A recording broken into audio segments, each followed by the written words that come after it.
Olá pessoal, Jorge Gomes, Ciência Política, e hoje a gente vai falar sobre tipos de regime. Dessa vez usando essa ferramenta aí dos slides, né, para ficar um pouco mais didático aí para você que está assistindo o vídeo. Então, antes da gente começar esse tema tão importante que costumeiramente é abordado de maneira um pouco rasa em alguns cursos, né, de direito, é uma abordagem às vezes que deixa de ver algumas descobertas aí, algumas questões da ciência política. Vamos, antes de entrar nesse tema, relembrar alguns conceitos bem importantes também que são parecidos aí com o regime de governo. Vamos lá, então. Forma de governo. Geralmente, quando a gente fala em forma de governo, a gente está falando aí naquela dicotomia república e monarquia. A república vem do termo em latim res publica, coisa pública, aquilo que é de interesse geral, e ela surge na época lá de Roma, na época da Roma antiga. Ela é o oposto da monarquia. Na monarquia a gente tem a figura de um monarca, de um rei. É importante lembrarmos que nem toda república ela vai ser democrática e nem toda monarquia vai ser absolutista. Você pode ter, por exemplo, monarquias constitucionais e você pode ter repúblicas que serão ditatoriais, como por exemplo na época de Getúlio Vargas, de 1930 a 45 no Brasil. Então a gente teve esse período que foi republicano, mas foi também autoritário. E você pode ter, por exemplo, uma monarquia constitucional, como é o caso inglês.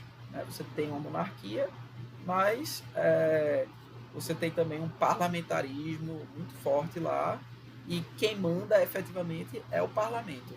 Então, cuidado aí para não cair no nominalismo, certo? O principal modelo que a gente tem de república hoje em dia não é o da República Romana, mas o que veio com a Revolução Francesa em 1789 e com a Revolução Americana em 1776. Então, esses são os principais modelos de república que a gente tem hoje em dia. E a monarquia, o exemplo clássico, é o do modelo de Westminster, que é o modelo lá da Inglaterra, certo? Onde a gente tem uma monarquia que é quase que simbólica.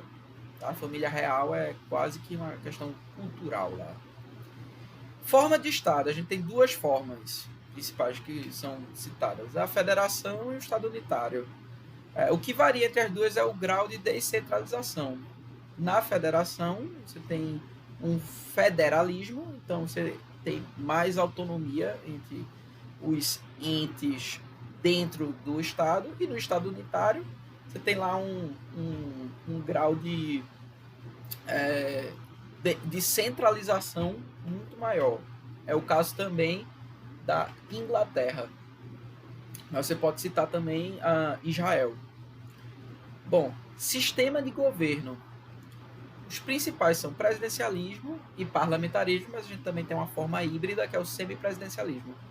No presidencialismo, o chefe, o líder, o presidente, ele é eleito pelo voto direto e ele é o líder de governo e também o líder de Estado.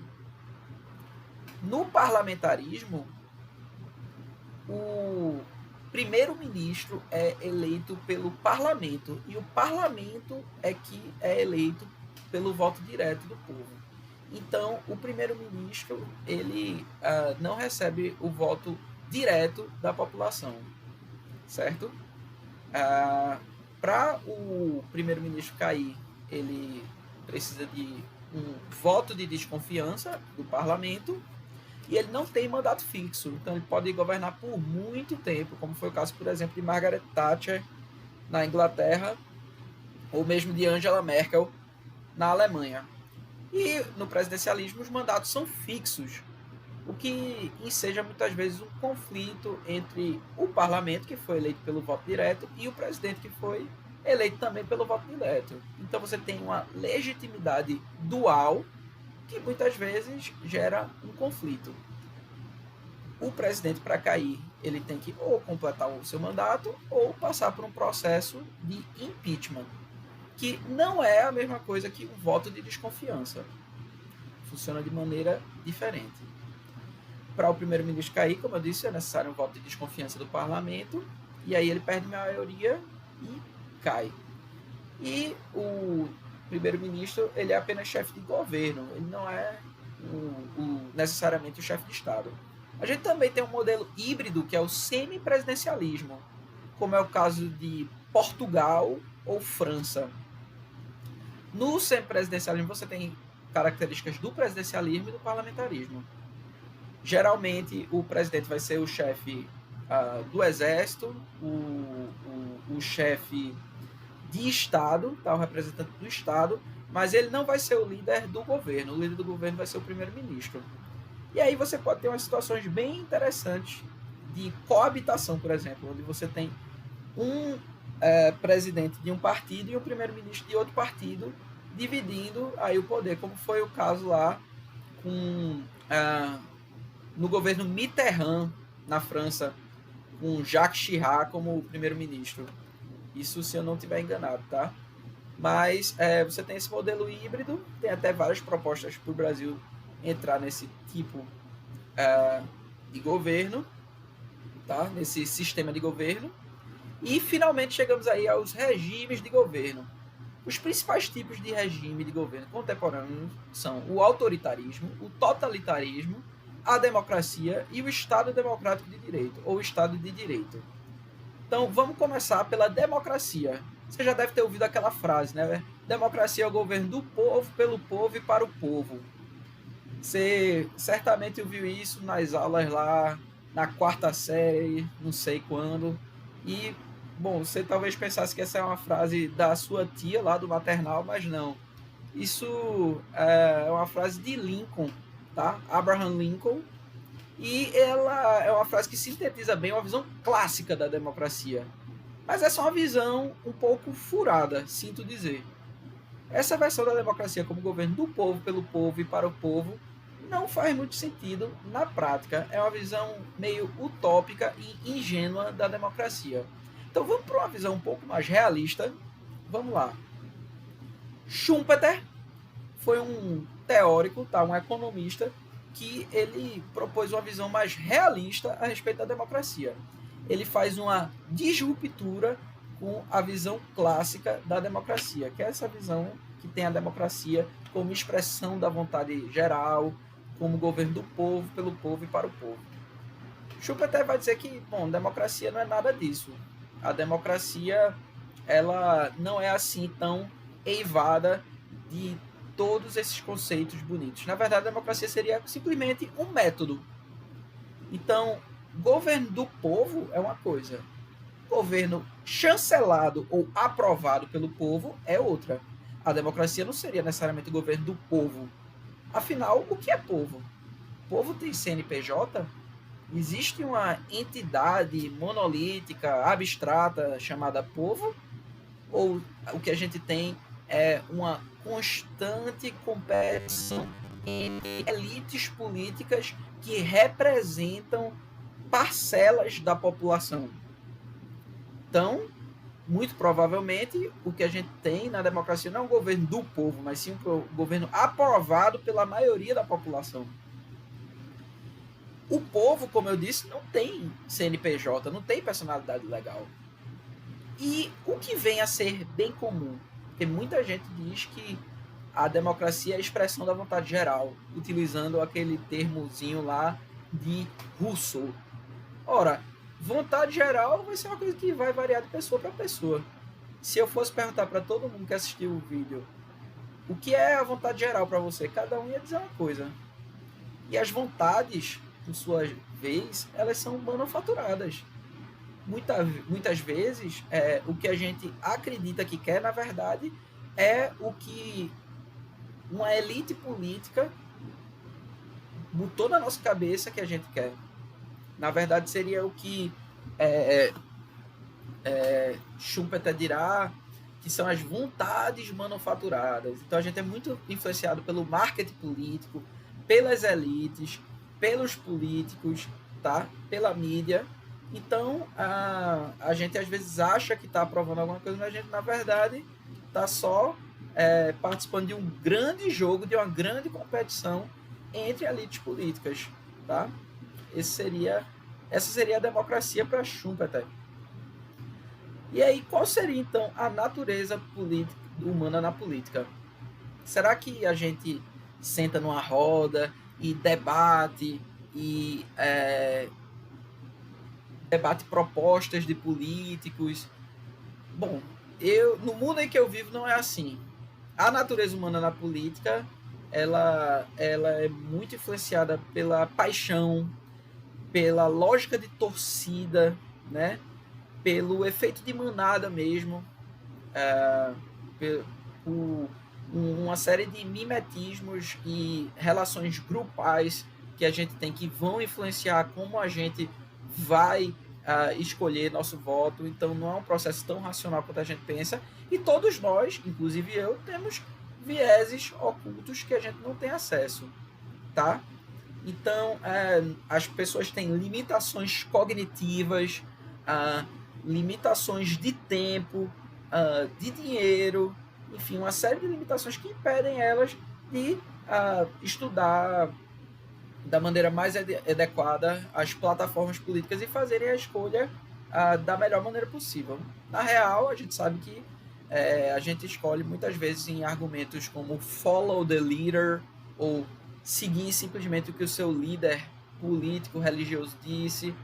A gente é muito influenciado pelas nossas identidades, né? Se eu sou evangélico, se eu sou operário, se eu pertenço a alguma minoria, tudo isso às vezes vale mais do que um estudo das plataformas políticas e do histórico dos políticos que a gente vai votar em si.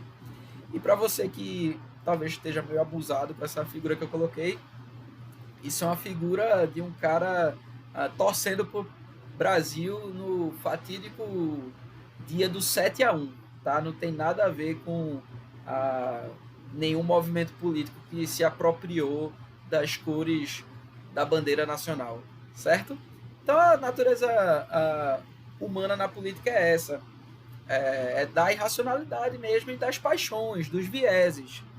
Tanto que se a gente pensar como é que geralmente você escolhe em quem votar, será que as pessoas olham lá a plataforma, as propostas e votam? Não. Geralmente você já tem um político favorito e aí você vai nele e aprende quais são as propostas dele, e não o oposto.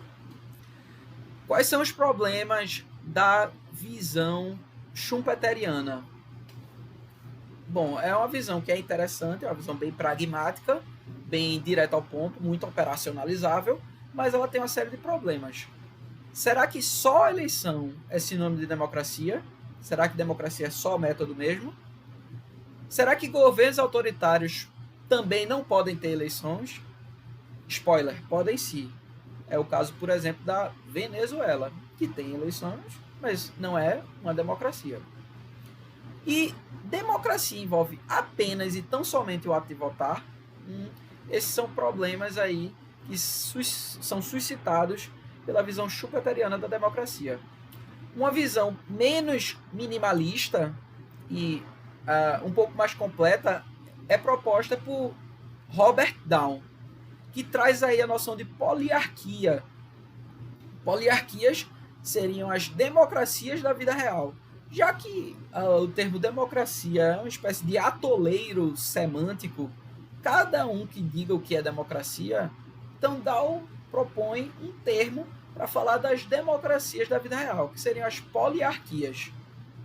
Então, a poliarquia seria uma democracia que envolveria dois eixos principais: o eixo da inclusão e da competição. Então, pense aí em dois eixos, tá? Um seria competição política e o outro a inclusão. Você pode ter, por exemplo, uma situação onde a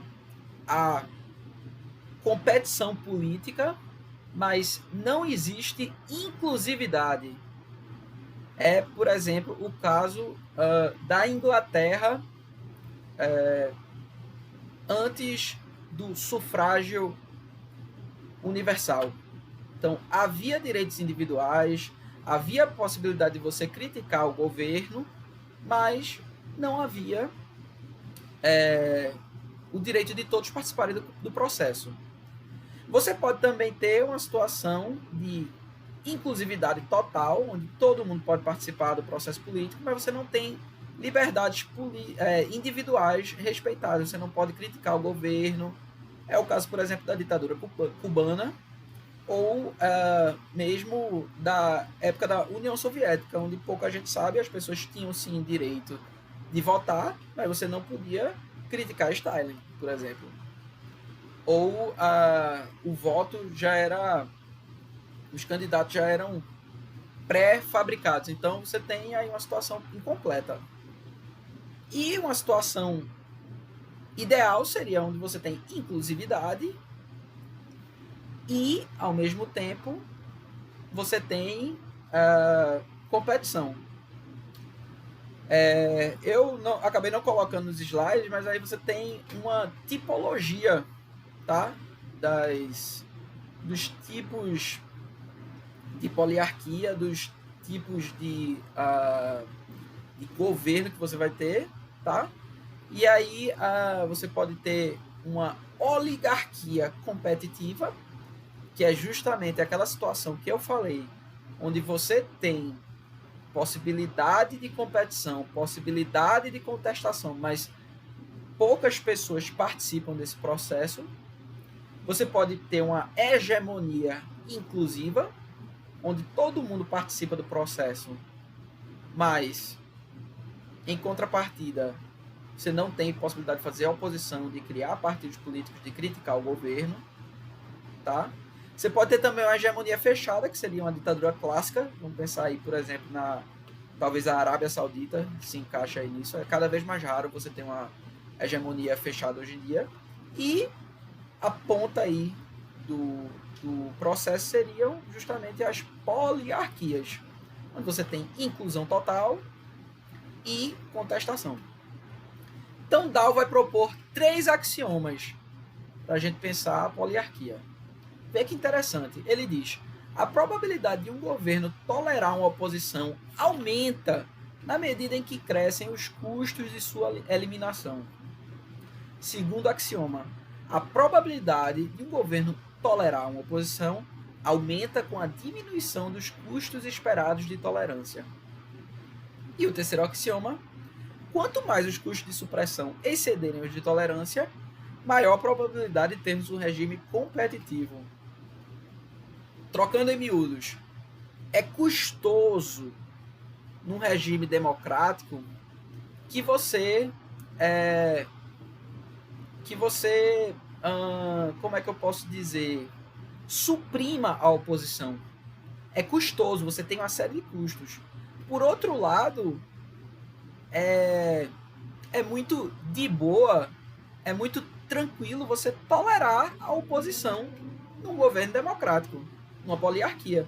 Porque se você tolerar, a oposição não vai dar um golpe, a oposição não vai tentar uma cartada fora do baralho, ela não vai roubar, ela vai agir de acordo com as regras do jogo.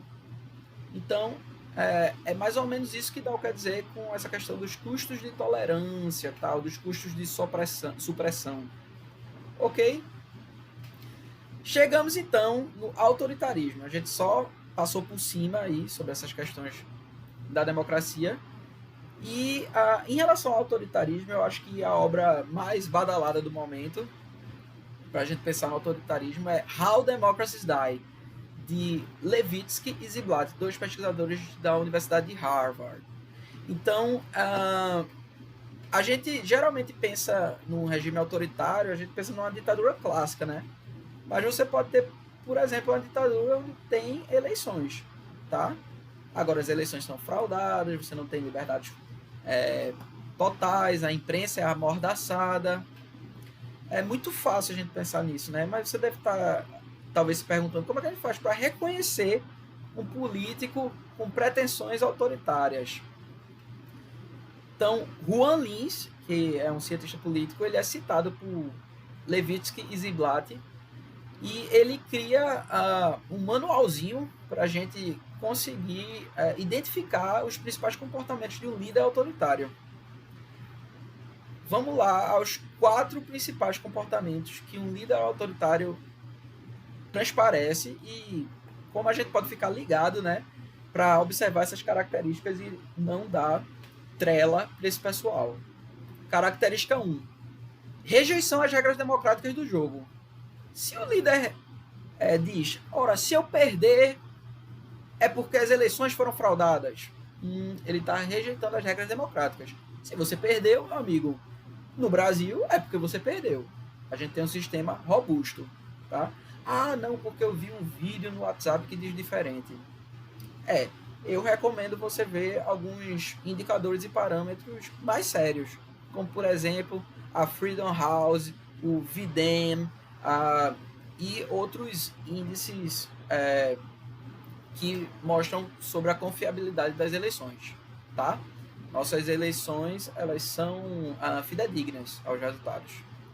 Então, rejeição às regras democráticas do jogo é um comportamento de um líder autoritário. Outro comportamento, negação da legitimidade dos oponentes políticos. Você dizer, você pode chamar o seu adversário de burro? Pode. Você pode chamar o seu adversário de canalha? Pode. Agora você pode dizer, meu adversário tem que ser fuzilado, meu adversário tem que sumir da face da terra, tem que ser morto, tem que ser estraçalhado. O erro da ditadura foi não ter matado mais. Você pode dizer isso? Não, você está negando a legitimidade dos seus oponentes. Não pode. Isso é característica de líder autoritário. Se você tolera ou encoraja a violência, também é um comportamento de um líder autoritário.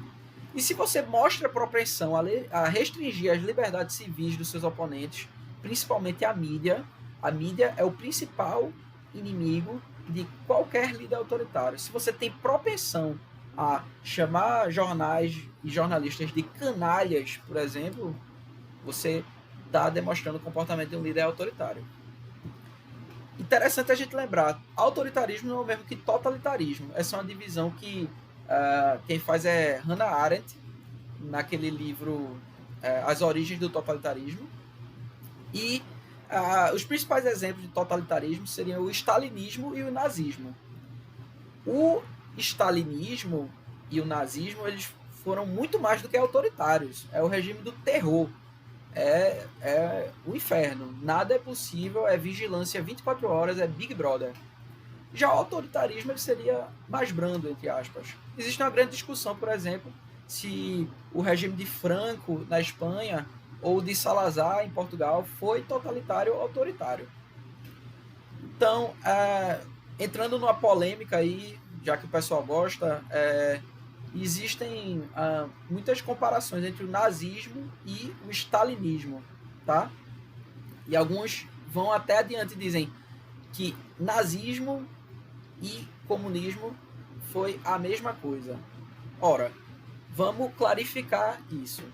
Gente, o stalinismo e o nazismo foram sim regimes totalitários, tá? Mas percebam, stalinismo é uma coisa, comunismo é outra. Se você quer saber o que é comunismo, veja minha aula sobre marxismo, que está aí disponível também no nosso canal, certo? Mas o stalinismo é a ditadura de Stalin. E o nazismo é uma visão política, uma ideologia política que foi que tem no seu principal, entre aspas, teórico, Hitler, que foi o cara que escreveu Mein Kampf, Minha Luta, e o nazismo ele é uma ideologia de extrema direita, tá? Ele não é uma ideologia de esquerda, como muita gente costuma dizer erroneamente. a divisão esquerda-direita não tem a ver apenas com menos ou mais Estado. Você deveria pensar a direita como uma busca pela eficiência e a esquerda como uma busca pela igualdade. No extremo da esquerda, você teria a experiência soviética do stalinismo e no extremo da direita, o nazismo. Tá? Visões totalmente distorcidas. E aí é interessante a gente lembrar da teoria da ferradura, que fala o quê? Que os extremos acabam se encontrando e você tem, quando você chega nos extremos, às vezes opostos que são muito parecidos, tá? Só muda a ideologia. Isso, essas comparações, elas foram propostas mesmo por Hayek, que foi Nobel, tá? E várias outras pessoas, tá? Não sou eu que estou falando, não. Então, essa comparação entre algumas questões do comunismo e do nazismo, isso vem de muito tempo atrás e foi feito por pessoas muito abalizadas.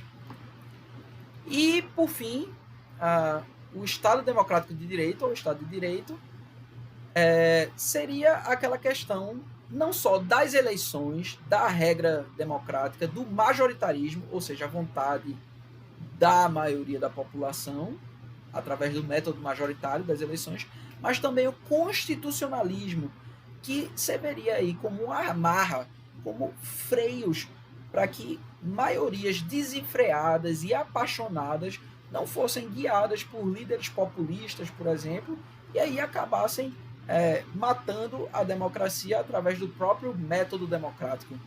Esse é o conceito de democracia liberal, né?